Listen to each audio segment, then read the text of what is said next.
Huello el cuerpo yacente y agonizante del que fuera el más grande de los reinos de nuestra estirpe. 12 centurias de recorrido que rubrican su final de una forma tan burlesca como desalmada. La milenaria y titánica lucha que elevó a Ascalon a la gloria contrasta con la frenética sencillez con la que se desencadenó su ruina.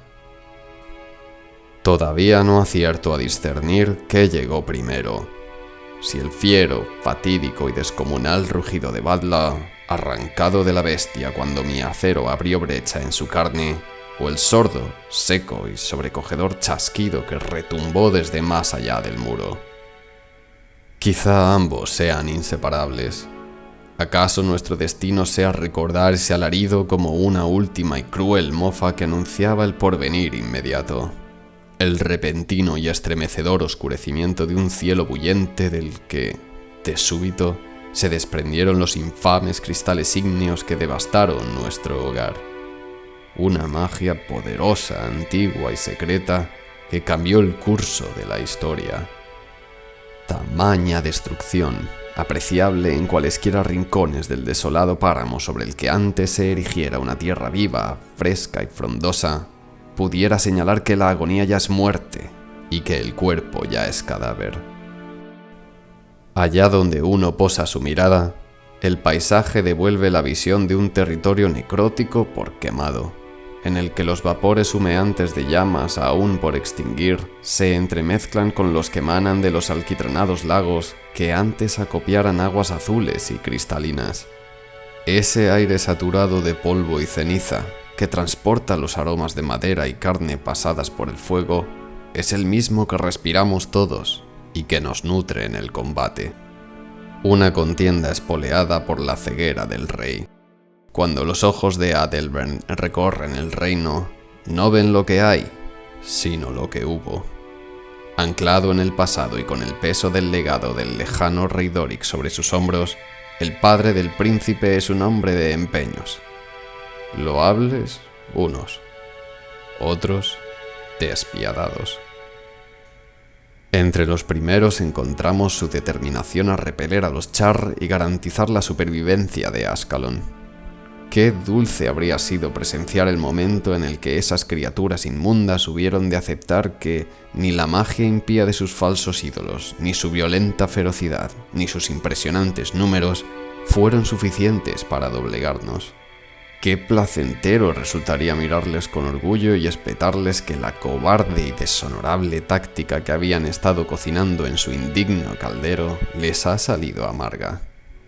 A falta de esa oportunidad, convertimos ese instrumento en un símbolo de nuestra lucha, y ahora tiene un nombre humano.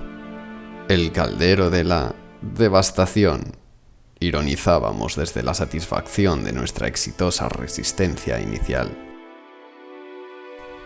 Sin embargo, con el tiempo, ese nombre cobró un sentido más tétrico a medida que se hacía literal, a medida que nuestras famélicas fuerzas menguaban, bien por vertir nuestra sangre en el campo de batalla, bien por sufrir el asedio de la sed, el hambre y la enfermedad. Es aquí donde la piedad de Adalbern brilla por su ausencia y donde su liderazgo se pone en cuestión. Y el primero en hacerlo es Rurik, que, desde el otro lado de la venda que incapacita la visión de su padre, le recuerda que su reino se enfrenta al olvido, que Ascalon no puede vencer sin la ayuda de Crita que el regente se niega a aceptar en rencorosa evocación de un pasado hostil. No contento con ello, niega a los embajadores critenses el más mínimo decoro, seguridad, comodidad, nada. Desde la tercera, nada. Con aquel conflicto en mente, cuando vuelvo la vista atrás, parte de mí se alegra de que padre diera su vida en él, de que su último recuerdo de nuestro reino fuese uno de gloria y grandeza, de que cayese valerosamente junto a sus compañeros de clan con la sensación de que Ascalon crecía con su sacrificio. Asumo ese como un destino mejor que el que Alcea, Sara, Gwen y tantos otros sufrieron en sus carnes, la aniquilación instantánea sin posibilidad alguna de defensa. Gwen, la pequeña Gwen. y pensar que la muerte la sorprendió correteando por los campos, lejos del cuidado de su madre. Aún se me encoge el corazón al imaginar el irrefrenable pánico que debió sentir en sus últimos momentos. Solo encuentro consuelo en pensar que no sufrió. No hubo oportunidad para ello. Un imposible.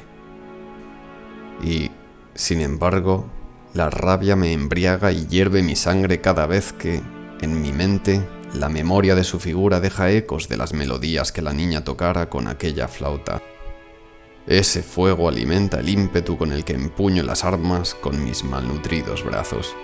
Como miembro de la vanguardia de Ascalon sigo y seguiré al príncipe Rurik hasta cualquier final que los dioses tengan reservado para mí. Lo haré por madre, donde quiera que esté. Por Gwen y su justa venganza. Por el Ascalon que sucumbió en aquel mar de fuego. Después de todo, puede que mi destino sea morir en esta tierra calcinada y ennegrecida, atrapada en la ruina de un fue hecho añicos y un será eclipsado.